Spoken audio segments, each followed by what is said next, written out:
Okay mga bossing. Okay, ayan. May nag-PM lang sa akin sa Facebook. Naglabo ng camera. Sabi, sir, batang-bata ka pa pero ano yan, yung mga sinasabi mo, gano'n, nagawa mo na ba, etc. etc. Okay, mga bossing. Hindi tayo bata, no? Anyway, basta nandun na tayo sa sa 35 nila. Anyway, doon sa rider, sa pagiging, yun nga, yung, ano daw ba ako bilang rider, etc. etc. Okay, sige, ganito. Paano ko ba sisimulan? Sige, doon muna tayo sa Okay, trabaho ko muna. Rider ako ng Jollibee, ng Wendy's. Okay, trabaho college na yan, no? Then, first year college ba? Fourth year high school. Hindi naman grupo, no? Pero meron na kaming tropahan na nag-scooter lang kami. Honda Tac pa yung scooter ko noon. Okay? So, okay. Matagal na. Siguro 96, 97. Ay, 95, 96. And then, 96, 97, medyo pasaway na ako niyan. Mga yung nagbibitaw ko noon ng jag pa. Nag-drag racing kami dyan sa Malabon. Kimambik Super Z yung kanyang shop. Okay. So, 96, 97, wala pa akong license na student pa lang. So, 98, nagkaroon ako ng student. Okay. So, bata pa po ba?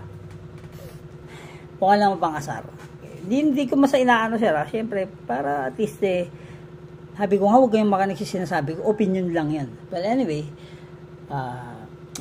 so, hindi, nag-lisensya na tayo. 99, wala pa, last boys doon. Tatrabaho pa rin ako ng Wendy's niyan, 99 din. Tama. Year 2000. Nung nakilala ko, yung first na grupo ko, si Parang Vincent, wala na siya. Si Parang Junior, wala. Si Parang Junior talaga nakilala ko. Si Eternal Garden, nagmamotor ako. Doon na ako napasok sa grupo na Nasty Boys. Okay. Although yung Nasty Boys na yan, sinimulan namin ng ganun yan. Ilan lang kami, mga 8. Tapos, doon na nag-start ang pagmumotor namin, Nasty Boys. Okay. Pasaway rin kami noon. May lisensya, okay. Pero yung mga motor namin, walang rehistro.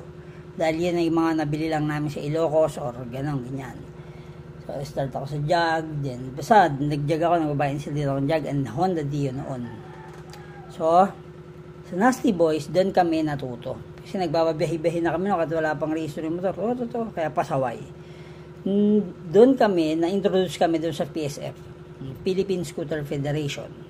Okay? Kasi may grupo na kami sa Caloocan, lumalaki na kami kahit papaano. So, syempre, mas gusto namin na matuto pa or may matutunan. Kahit na nagbumotor na kami, kahit mabiyahe na kami ng nagbagi ba kami, PSF na kami. Gano'n pa, mga Bali-Baliwag, Batangas, mga gano'n pa ng biyahe naman, Tipolo, tapos tambay sa gabi sa PICC, mga gano'ng buhay lang. Okay, so na-introduce kami sa PSF. Doon kami natuto. Doon kami marami natutunan kasi lagi nagsiseminar. Umattend pa kami sa Malacanang pa, nag-seminar din kami isang beses dyan. Then maraming kami natutunan dyan sa PSF, sa Philippine Scooter Federation na yan. So yun, hanggang sa lumaki na yung grupo. Tapos nagkaroon pa rin ako ng grupo dito sa Fairview, yung Speed Riders Club. Although naka-XRM ako noon. Tapos basta kausuhan ng XRM, etc. Okay. So ito na. Sabi siya, ganun ba, nagbigbay ka ganun, salita na, okay, mga boy. Siyempre naman, nagkaroon ako ng 650 CBR. Nagkaroon ako ng, ano pa ba yun? 650, no? Yan talaga, inano ko yan kasi gusto ko talaga nag-expressway ako noon. Mga bossing, noon pa yan, Kasi 650 yung motor, Well, sabihin ko na sa inyo kung ano yan. Tapos, ang mahirap lang sa 650cc, kung dito mo lang gagamitin Metro Manila, lakas na sa gas, ang sakit pa sa katawan. Okay? So, dapat may extra kang motor. And yun nga, ang maintenance, grabe. Okay? Kasi nagkaroon pa ako ng yung propeller type na Yamaha, pero hindi ko na ipasok ng expressway yan. Tapos, nagkaroon ako nitong may mga mga ilang big bike din ang ginamit ko, or kasi nagabayan sila ko noon eh. So pag nakakabili ako, ginagamit ko yung 650 lang, yung medyo natuwa ako dahil yun nga, so, nakapasok ko ng expressway noon pa yun 650cc.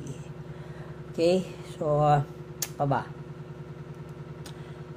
hanggang sa nakilala ko yung, hindi ako nag-member yung grupo sa Valenzuela, yung Club 400. Ano yan, mga bossing, mga 400cc yung motor nila. Oo, mga 400cc. Kasi dati hindi pa 400cc nakapasok, 650 nakapasok. Oo. Tsaka yung mga Harley ng 1000cc nakapasok sa NX talaga noon yan. So, nakilala ko tong Club 400. Doon ko nakilala yung si Bandit. Yan. Suzuki Bandit. Street bike yun, naked. Yun talaga ang masasabi ko pwede na. Although hindi mo, kung Metro Manila everyday bike, okay lang din. Hindi din masyadong malakas sa gas, hindi din masyadong mabigat. No. Pero hindi siya nakapasok ng NLEX that time kasi 400cc. Yung Club 400, nakakapasok ng NLEX yan kung mabiyay silang marami at mayroong permit. Okay? So kaya ako nagsasabi na from scooter, bibay, hindi, kumbaga opinion ko lang ha. Dahil ako po, ganun, nag-start tayo sa scooter, paangat ng paangat hanggang sa na-try na natin. Bago ako nag-big bike, bago ako nag-enduro, talagang sanay na po ako sa may clutch at sanay na po ako mag-motor dahil yun po ang naging trabaho natin at yun po yung naging hobby. Okay po? At syempre, hindi naman mawawala ang aksidente. Dito, na-aksidente ako sa Pilipinas 2 beses. Isa nung lasing ako na sumembla ako sa Potrero, Malabon, at isa na bangga ako dyan sa monumento sa tapat ng MCU.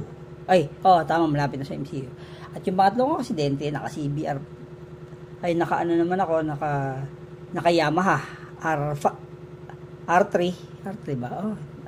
R3, sa Bahrain. Nabangga rin ako. Okay, hindi naman sa pagano, wala naman akong aksidente. Minsan, yung ako nakabangga, wala. Sumemp lang ako, yun, nagkaroon, scooter lang. So, at least inaamin ko. Pero yung major accidents ko yung tatlo na yan. Yung semplang, tapos nabangga ako sa MCU, tapos nabangga ako sa Bahrain. Yun na yung last. Kaya nakapagbigay naman ako ng konting advice kasi nga may mga dinanas na din ako. At sabi nga, bumabagal ka habang, ayun pa po pala, kasi nangangayara po kami noon. Nangayara, drag. Hanggang sa nag-circuit po ako sa Carmona. At napakagaling ko po. Kahit pa paano, naging pang-walo. Although, nakatingin na semplang, doon sa circuit. Okay po. Yan. So, yun lang. Ano pa ba? Wala naman ng iba. Gusto nyo malaman lang kung ano yung background ko sa pagmumotor. So, yan. So, ganito. May magtatanong, bakit ganyan motor mo ngayon? Uy. Nice question. Rusi daw na 250 Classic. Kung ano, bakit di? Kasi sir, unang-una, walang budget. Hindi sa walang budget, ha? Pinagkakasya kung ano yung meron. Kasi may mga anak tayo, marami bossing siyam eh. So, hindi na kagaya nung binata ka niyan. Na lahat ng hobby, lahat ng bisyo mo, lahat ng hobby mo ay masusunod mo, hindi na. So, bakit itong Rusi Classic 250? Kasi, nakita kong okay siya. Matagal ko na rin yan, titignan ko mga reviews, etc. Although yung mga ibang feedback naman dyan, basic. Kung bakit nagkakaroon ng ganun, dahil hindi nila na-maintain. Yan nga, gamit ko na siya 6 months. Wala naman siyang problema. Okay, tsaka, bang for the back, magaan. Pag gagamitin mo dito sa city, hindi mabigat. Okay, sakto lang. So, bakit Rusi yan? Kumbaga, yan yung sakto sa, sakto sa pera. At yun ang gusto kong motor. At okay naman, very good na very good. Yun lang, di ba? Ayan. Kaya huwag na kayo magtanong, syempre, sino ba namang ayon mga bagong motor na yan? Yung Bristol nga na 400, gusto ko yun, pero siguro next year, makakuha natin. Okay, and kung may kulang pa doon, yun lang, yung konting background natin sa pagmumotor. Okay? From 1998 po ako nagka-lisensya mga bossing. So, tignan nyo po yung, tapos yun, meron din akong GCC license sa Middle East. Four-wheel and motorcycle, meron ako doon. So, kaya lang, bakit hindi daw ako ganito dati kasi Marami nangyayari sa buhay, may mga dumadaan sa buhay na hindi masasabi. Basta yun. O ano pang gagawin natin? Okay na ba yan? 10 minutes video na to, ang dami ko na sinabi. Let's rock and roll and always ride safe.